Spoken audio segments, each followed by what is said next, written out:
WNST, Towson, Baltimore. At Baltimore Positive, we're positively into the May period of baseball fever, and we got a little horse race we're going to run here in a couple of weeks as well in the Preakness. But I tell you what, it's crab cake season. It's crab season. It's going to be oyster season soon for me. The Maryland Crab Cake Tour is coming to you. We're going to be in Middle River on Thursday at McFalls Oyster and Reel. Be giving away these scratch-offs. We had some winners last week at Fadley's. We also had some winners at Captain Larry's last Thursday as I got back from Hawaii. I've been on a little bit away, but I'll be back. And I'll tell you what, I've come back to these jackpots. My wife's like, what happened to the jackpots? They're all low again. Everybody's hitting it but us at this point. But I know we got lots and lots of ways to win. We're going to talk Corvettes today. John Martin joins us here from the Maryland Lottery. He is the director of all things 50th anniversary and old school. What's going on? Happy May to you. Back at you. Hey, I have a partial score. I've just been handed this bulletin. It is Powerball 71, Mega 68. That's after 3 quarters. Okay, good enough. It's what game are we in? We game 5, game 6, game 7? I don't know. It's round 2. It's exciting. Can I ask you this before we get into anything lottery? Because Sure. Don't tell anyone. I used to do sports here, all right? And people know you're like an Ohio guy and a Cleveland guy and all that. I'm just asking. I mean, I'm not trying to be snarky or anything. I'm wondering if I were a Cleveland person, how I'd feel about LeBron at this point. You know what I mean? Like, I don't know. I don't really know. I watch him, and it's kind of a marvel that he's still doing. But, like, give me a little Cleveland insider before we get to the lottery segment here. No, not a problem. And, again, this is my view. Again, the views expressed by John Martin are solely You're a his. Cleveland fan. Yeah, of course. Read the small print. It says right over here. When the decision – and we all watched it. Anybody who tells you they didn't is incredibly naive. We all watched it. I cried like a 12-year-old boy and I was not 12, when he decided to leave. And then, I hated everything he did at Miami, and he won. And then that day, and I remember, it's like one of those moments you have in Baltimore sports history that you can share. I remember exactly where I was when I heard he was coming back, and I cried again like a 12-year-old boy. I was at Captain Larry's doing the Maryland Crab Cake Tour last week when I heard that Lamar signed. Yeah, right. See, there you go. And he delivered on his promise. He said he was coming back to win a championship in Cleveland. And for someone who remembers the last championship, 1964 Cleveland Browns. You're not that old. Oh, I remember watching that game. That's a whole other story for another time. Okay. But the promise of winning, I mean, we all thought we would die and never see that. There's a whole generation of Clevelanders who are content, and unfortunately some have passed, who have never seen a championship. So for him to deliver on that was euphoric. And again, when they won that game 7, I cried again. You can see I've got a problem with tears. I'm an emotional that's fine, guy. Man. That's good, man. Yeah, I cried both times the Ravens won the championship. Yeah, I got you. Yeah. So I so cry now, every time the Orioles lose, because it's been since '83. I mean, when you don't win, it's not fun. But now watching him now, I think you have to, even if you know nothing about basketball, you have to marvel about the discipline and the physical nature of a man at this age performing at the level he is in the sport that he chooses to participate in. And these young whippersnappers trying to challenge him and talk trash to him. And I'm like, stop with that for LeBron. Leave LeBron alone. Go play ball. Now, you could argue that Michael Jordan had a different level of competitiveness. You could certainly argue that, and I would allow you to say he is the greatest of all time. But for pure longevity, for consistency, for all the other things, for what he does off the court, I wish him no ill will. Matter of fact, I think it's fun that he's going against Steph Curry now, and we'll see what happens with that. But from my perspective, he delivered on the promise. He brought a championship. I wish him well, and as long as he stays out of the headlines for the rest of his natural life, then I think his legacy is pretty secure. As an Oriole fan, I don't feel that way about Machado, and we'll never have to know about Lamar now that he's signed here. So, give me some lottery news here. I mean, I think more than anything, we have the race coming up in a couple of weeks. I know you got some racetrack stuff going on, a lot of scratch-offs going on, but more than that, the 50th anniversary sort of wafts above all of this, right? Like that's all year long. There's things going on all the time with the lottery. And the countdown clock is going. We're just stoked, and I'm going to tell you why here in a second. We talked about before our home run riches contest. Players enter a chance to be the contestant of the game, and someone already is holding on to a reservation for $50,000. They don't know it yet, when the O's hit their 50th home run, and my ticker's a little off. I know you've heard that about me. My ticker's a little off. I think they're at 36 now because they hit 2 last night. Well, it'll be 37 by the time people hear this, or 38. I mean, they're hitting a lot of home runs. Right. You were saying June. Ain't no way this thing's going to June. This thing might not make it to Preakness. Right. Well, again, the level of competition I think is going to ratchet up a little bit, but that's okay. Play the Indians, the Guardians soon. No. At the end of the month, this could be a done deal by the time before they play the Guardians. But the fun part is not to get lost in all this. The game itself, the Home Run Riches Fast Play, has a progressive jackpot that is now in excess of $90,000. So if you're lucky enough to have that winning ticket, and these are progressive jackpots, so when that's someone bigger than wins, 50,000. 90,000 is bigger than 50,000. Hang on. Yes, that is correct. And when someone wins that, it gets reset at 40 and jumps up again. So that's enough fun. But wait, there's more fun, because if you are a contestant of the game, when they hit that 50th home run, you will win $50,000. And as I look at my calendar, because we have selected contestants, we were thinking it would be maybe that last season that last series of the month against the Guardians. But you know what? It could be Savannah Honecker of Dundalk. Do you know Savannah? I know a Honecker family, maybe. There you go. Some Honeckers in Dundalk. She is hanging on to the May 18th Los Angeles Angels noontime start, 12:35. Hit it off of Ohtani. That's what we need to do. Whoa, hit it off of wouldn't Ohtani. That be something? Wouldn't Let's that be something? So we'll see, but check the sports headlines, check mdlottery.com.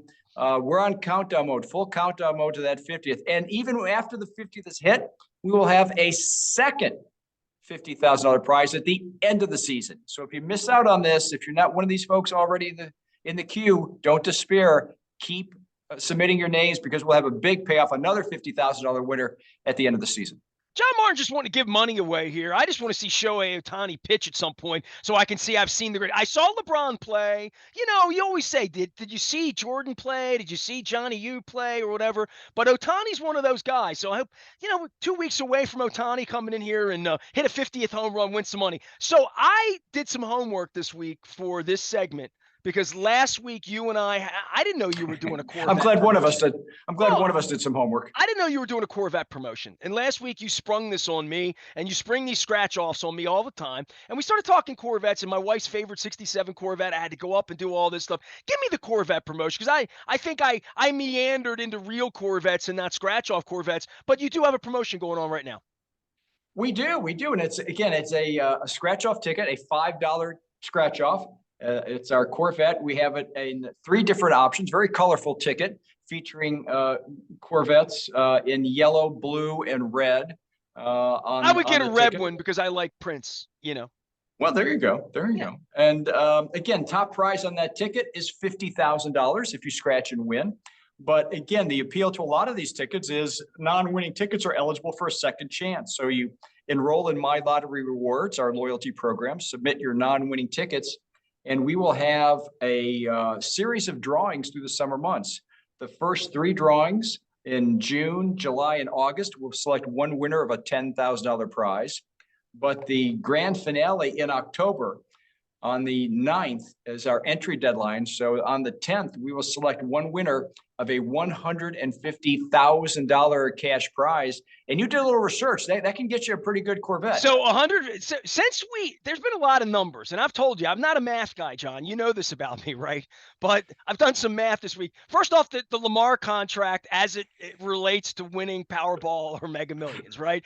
But I also did the Corvette research that that my wife's dream car is a 67 Corvette. You can get them for as little as $75,000. I don't know if they have an engine or not. But in general, $150,000 would maybe get my wife Corvette. I hope it would be it would be red at that point. I hope it wouldn't be blue or gray or black or something like that. But nonetheless, $150,000 for Corvettes. Corvettes are, everyone loves a Corvette. They really do, right? Do you remember the first time you were in one?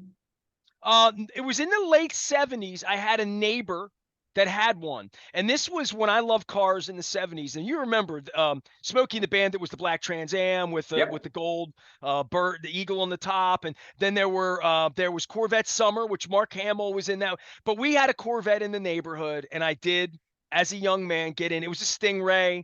It was new. I don't know how they afforded it, but they did, and I went for a ride. And I remember them telling me it was fiberglass. That's all I remember, that it wasn't like made of like the Right. same sort of metal. So that's all I know It, about Corvettes, and my wife loves them.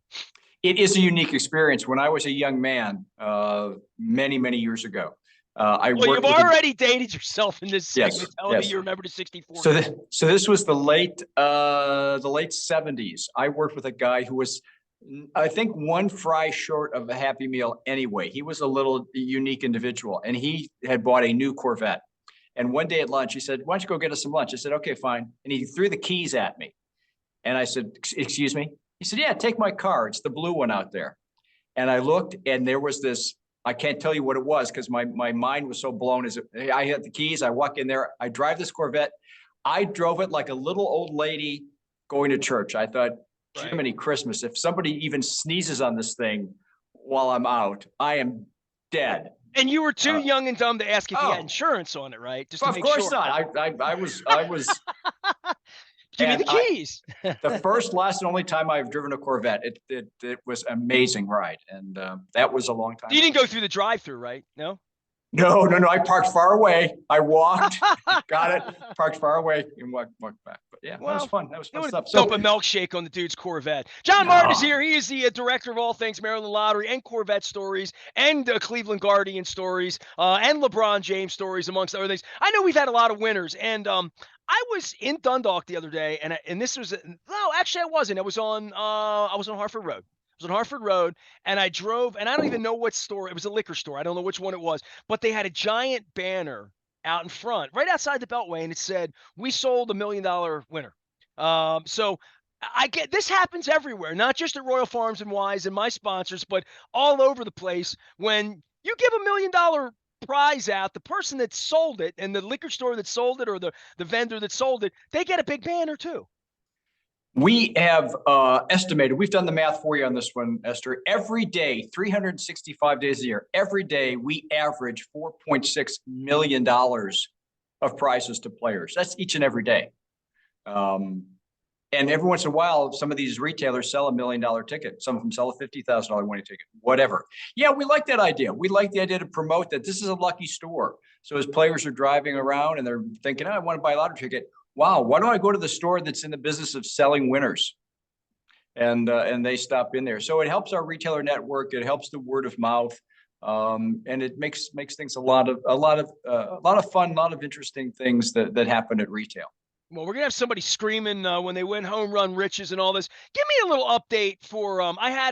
I had a back and forth with a Maryland horseman this week who happens to be involved in the gaming industry. I didn't know it. It involves the Preakness and John Waite and the showdown at the Guinness. Give me a little Swark update. Give me a little sports wagering update as we get into this. And I think the sports wagering side of this, I remember when I was a little boy when the Preakness would come to town and the Derby, because this is Derby week. Yeah. My dad and the neighbors, we would put horse names in a hat and put $1 in and win snowballs or whatever. But it was just something fun we did literally in the neighborhood around the Derby and around the Preakness. With all this coming in, I mean, the first time I think I ever gambled on anything, certainly legally, was at the racetrack. And you have a racetrack promotion going on, 6 for 5.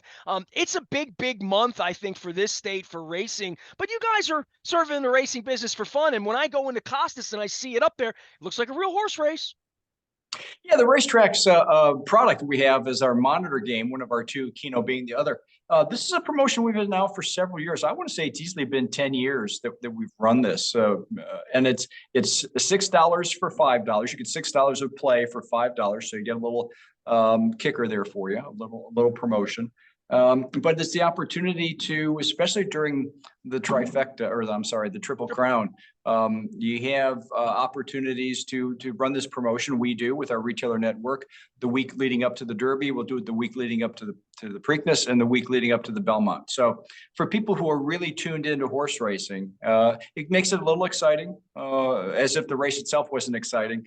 But it gives it a little staying power through the week leading up to it. And we're looking forward to a great Derby, and then hopefully that Derby winner chooses to come to Maryland and participate in the Preakness, and then we'll see where we're at after two legs of the Triple Crown, if we've got a potential for a Triple Crown winner this year.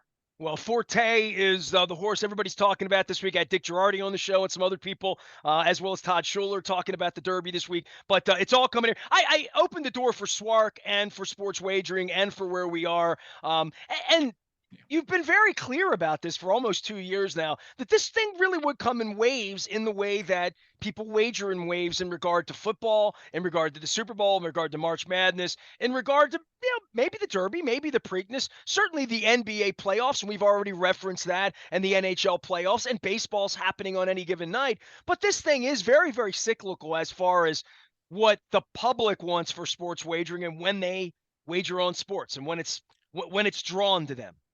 We are very definitely in, to use again a racing analogy, we're in the back stretch here. We're at way on the other side of the track, because it's going to slow down.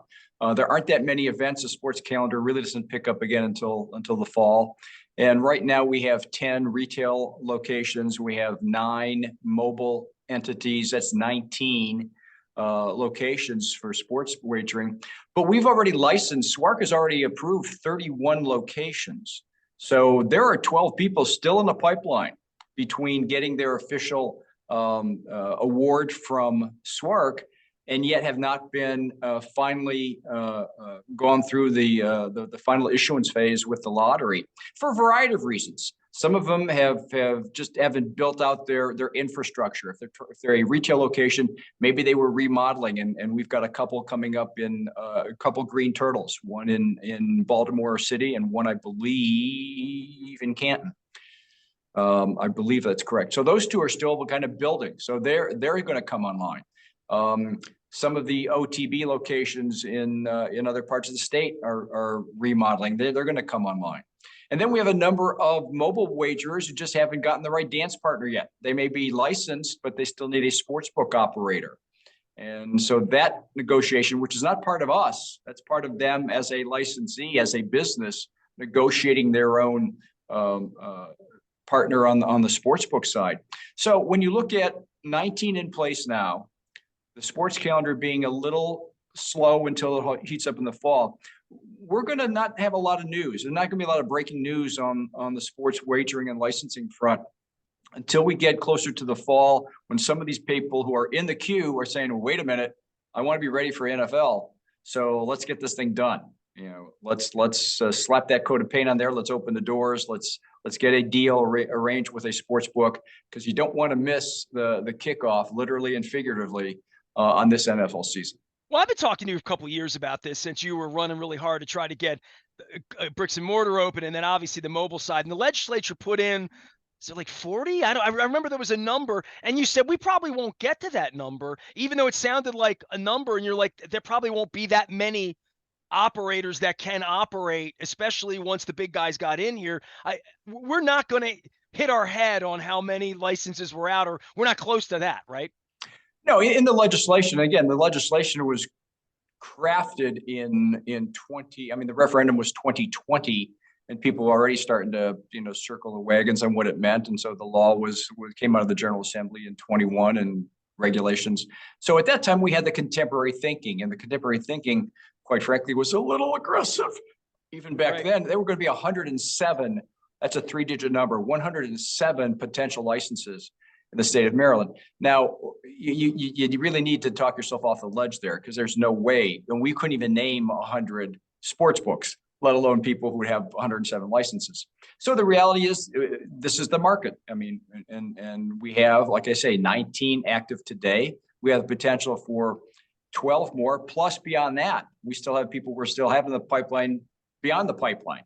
So we have the potential to have 40 or 41 licenses by the time January of 2024 starts. Boy, I'm hard pressed to think that that's going to get fulfilled. So I think anybody who truly wants to be in this space is there, whether they're actively taking wagers today or in the pipeline to get started for the next NFL season. I really can't see us getting much beyond the current identified entities.